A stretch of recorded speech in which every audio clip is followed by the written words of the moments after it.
El maldito nuevo orden mundial y la democracia 2.0.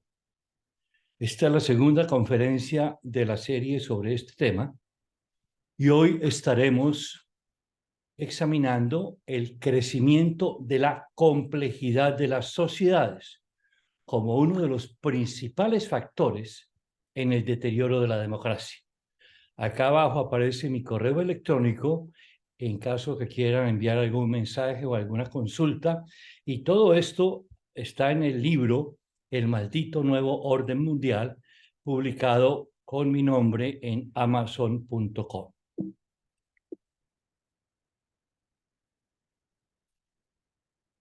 Tenemos 5 conferencias de diagnóstico y esta es la segunda de ellas. La primera habla sobre el deterioro de las democracias y ahora vamos a hablar sobre la complejidad de las sociedades. Aquí hay que entender a fondo cuál es el problema que crea la creciente complejidad de la sociedad y para ello voy a hacer una ilustración. Piense usted en la intersección de 2 calles en una ciudad. Necesitamos crear un régimen, un gobierno de la intersección para evitar que los vehículos que surcan por la intersección se choquen entre sí.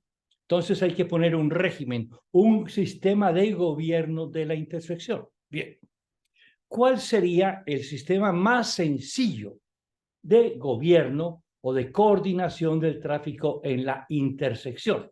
Bueno, el más sencillo de ellos sería un letrero de alto o de pare. Ponemos simplemente en una de las calles tiene un letrero de alto o de pare o de stop, según, y la otra no. ¿Qué necesitamos para que el sistema de gobierno de esa intersección funcione? Varias cosas, algunas relativamente sencillas. Uno, que el rótulo, el letrero, sea visible para los conductores que tienen que obedecerlo. Segundo, que lo entiendan, que entiendan de qué se trata. Tercero, que estén dispuestos a obedecer a la orden del letrero. Y cuarto, que estén pendientes de encontrarlo, de ver si hay o no letrero en el cruce. Además de esto, necesitamos que el tráfico de la intersección sea relativamente moderado. Bien, ¿qué ocurre si todo va bien y empieza a incrementarse el tráfico en las 2 calles con el paso del tiempo y llegan momentos en que hay muchísimo tráfico? En ese momento, ¿qué va a ocurrir cuando la calle que tiene que hacer el alto o el pare se vuelve una espera muy larga? Hay 10, 15, hay una cuadra, hay un montón de carros en la fila. Lo usual es que más de uno va a tratar de pasarse la cola y de meterse y se va a armar una congestión terrible, terrible. Y entonces el sistema de gobierno, ese sistema de gobierno de esa intersección ha dejado de funcionar, ya no sirve, ya no ejerce su papel de ordenar el cruce en la intersección. Necesitamos un sistema más poderoso, más sofisticado. Entonces pasamos a un nuevo gobierno en la intersección. Digamos, se pone el semáforo. El semáforo es más complicado que el letrero de pare, por supuesto.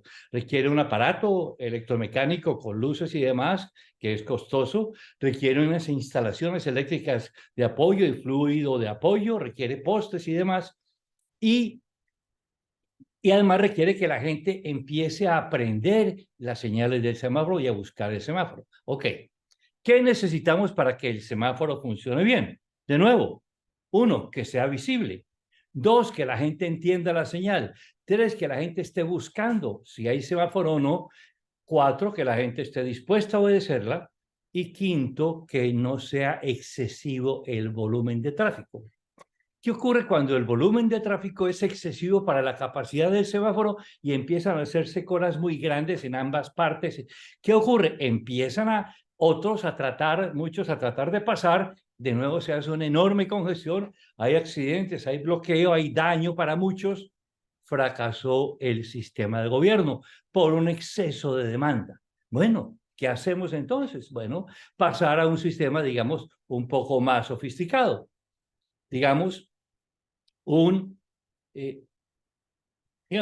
una rotonda, ponemos una rotonda. O sea, al crecer el tráfico y haberse bloqueado, ya tenemos que hacer algo que requiere mucho más inversión, requiere más espacio, requiere vías de acceso y de salida, requiere una gran área en el centro, requiere muchos indicadores de dirección de tráfico y señalamientos en toda la rotonda, requiere que la gente aprenda a conducir por la rotonda, a entrar y salir de la rotonda, que es más difícil que parar ante el semáforo o ante el rótulo. Requiere muchísimos más recursos para funcionar.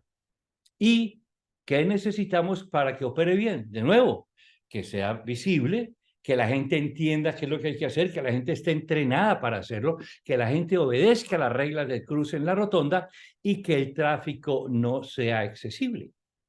Entonces, tenemos nuevos requisitos, más dinero, más recursos, más preparación, más tecnología, más ingeniería, etcétera. Ese nuevo régimen requiere más recursos y requiere mayor capacidad de los que por allí transitan para poderlo utilizar apropiadamente.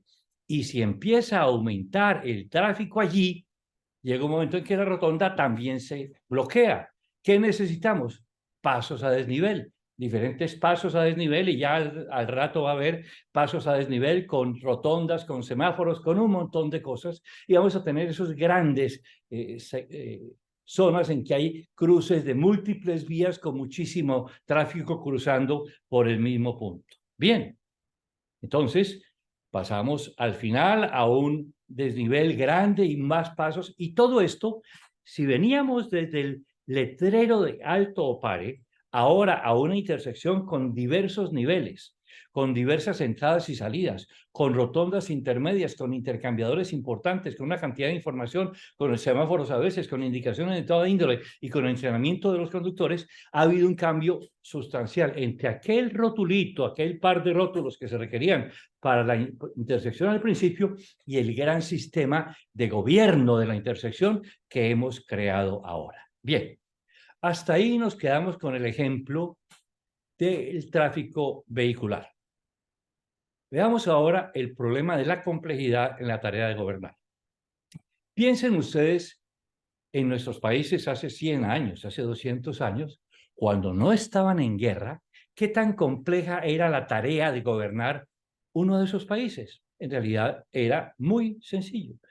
Incluso le quedaba mucho tiempo a los gobernantes porque no había muchos asuntos. Más aún, el poder central ejercía muy poca de la soberanía sobre todo el territorio por problemas de comunicación, transporte, infraestructura, etcétera.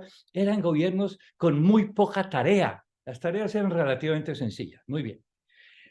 Ahora, ¿qué ha pasado en este tiempo? Desde cuando se instalaron las repúblicas en este continente a fines del siglo XVIII, principios del siglo XIX, el volumen y variedad de vehículos, de la cantidad de gente, la cantidad de empresas, la cantidad de tecnología, la cantidad de conocimiento, la cantidad de profesiones, la cantidad de formas de utilizar la naturaleza, la cantidad de formas de vender, de ahorrar, de comprar, de estudiar, de atender las enfermedades, de desarrollar la agricultura, la industria, el comercio.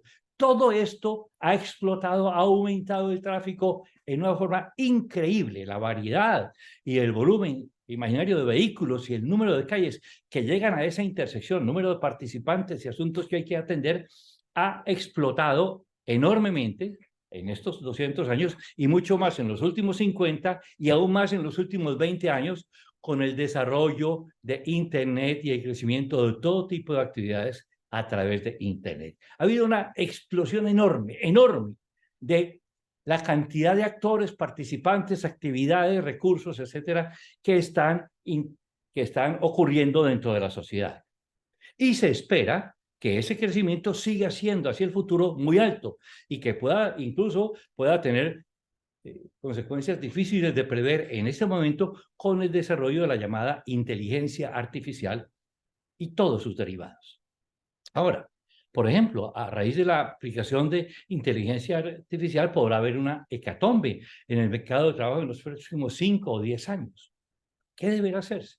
Ahora, ha crecido muchísimo el tráfico, ha crecido, ha explotado y seguirá creciendo enormemente. ¿Qué ha pasado con el régimen, el sistema de gobierno de la intersección? Bueno, nos hemos quedado en el semáforo. Un presidente, un gabinete, un congreso, una Corte Suprema, un alcalde, etcétera, con algunas ayudas adicionales de índole generalmente secundaria. Tenemos un sistema primitivo, muy rudimentario de toma de decisiones con una complejidad extraordinaria. Gran parte de las decisiones gubernamentales y decisiones muy importantes son tomadas por personas que no están calificadas para ello, porque es imposible tener toda la calificación, incluso toda la información por calificado que usted esté.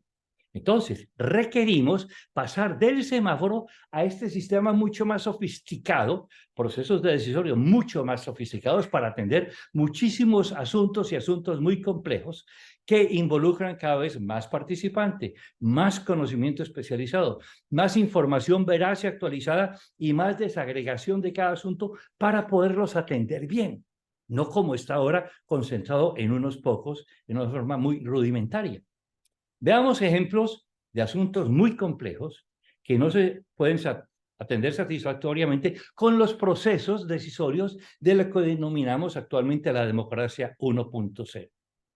Pensemos en la salud pública y riesgos como la pandemia tipo COVID-19. No se pudo manejar bien. ¿Por qué? Porque simplemente se castigó severamente a la economía, se paró la actividad económica para evitar el daño a la salud y hasta ahí. No hubo más, no hubo manera de obtener información empírica razonable, hacer experimentos, pruebas, hacer mediciones continuas, hacer mucho debate ilustrado sobre eso para tratar de ver cómo limitar el contagio pero evitar destruir la economía. No se pudo, simplemente no se pudo. ¿Por qué? No existían los procesos decisorios complejos. Teníamos un semáforo en vez de tener todas estas vías enormes. Y lo que teníamos como semáforo se congestionó, no pasaba, no se podía. Por más que los gobernantes hubieran querido, no lo lograban hacer, están limitadísimos. El presupuesto público, y vamos a hablar de él más adelante, es otro caso en el cual no hay manera de hacer un análisis a fondo del valor público que crean en cada uno de los rubros y se juntan un montón de cosas y tiende a responder el presupuesto público a componendas entre grupos políticos y el resultado no es el bienestar colectivo, sino el acomodo del poder para repartir el presupuesto. El régimen pensional. Ahora en Francia está en una crisis tremenda, pero va a ocurrir en todas partes, porque el sistema simplemente no aguanta como está y las obligaciones del sistema pensional están siendo atendidas de emergencia por el presupuesto público que no va a aguantar esa carga. Es un asunto muy complejo que requiere muchísima más participación, más debate, un proceso decisorio y un proceso ilustrativo y de investigación mucho más elaborado de lo que se está haciendo ahora. Ahora se hace en 2 o 3 instancias muy limitadas que no tienen capacidad de darle legitimidad a esa decisión. La persistencia de la pobreza. Ya debería haber desaparecido y no hay. Y hay una cantidad de programas para la pobreza y la pobreza continúa. Tal vez no se está acelerando como antes, pero por lo menos hay 20% o más de la población en nuestros países en condiciones de pobreza que no deberían estar. La lucha contra el crimen organizado y el terrorismo cada vez nos agobia más y nos genera más limitaciones a la actividad ciudadana, más temores por lavado de dinero, lavado de dólares, de dinero, lavado de recursos, corrupción de los sistemas gubernamentales, corrupción del aparato del Estado. Y es una lucha que no hemos podido avanzar y que probablemente estamos perdiendo. La regulación del Internet, en ese momento el Internet está como era en el siglo XIX, en la segunda mitad del siglo XIX, el oeste americano. Va por la libre, ahí no hay régimen, ahí hacen los poderosos lo que realmente quieren. Uso de plataformas electrónicas para ofrecer servicios, por ejemplo, tipo Uber. Al Uber no lo ha podido regular apropiadamente en ninguna parte porque no hay un proceso decisorio complejo, ilustrado, detallado que permite integrar adecuadamente todos los elementos que deben ser tomados y sobre eso vamos a estar hablando mucho en estas conferencias. La protección del medio ambiente, hay teorías de toda índole, hay una cosa obvia, que tenemos que evitar el deterioro ambiental, pero de ahí en adelante los medios, las formas, los recursos, la tecnología, la regulación está terriblemente limitada y no tenemos un proceso de toma de decisiones suficientemente capaz de manejar ese asunto. Entonces, el crecimiento de la complejidad de la sociedad es el primer factor que incide en el grave y creciente deterioro de la democracia 1.0 en nuestros países, especialmente en este siglo. Bien. La próxima conferencia vamos a hablar de otra de esas causas que inciden en el deterioro de los gobiernos democráticos en este siglo, y es el incremento de la concentración del poder económico y, por tanto, del poder político y sus implicaciones sobre un orden político democrático.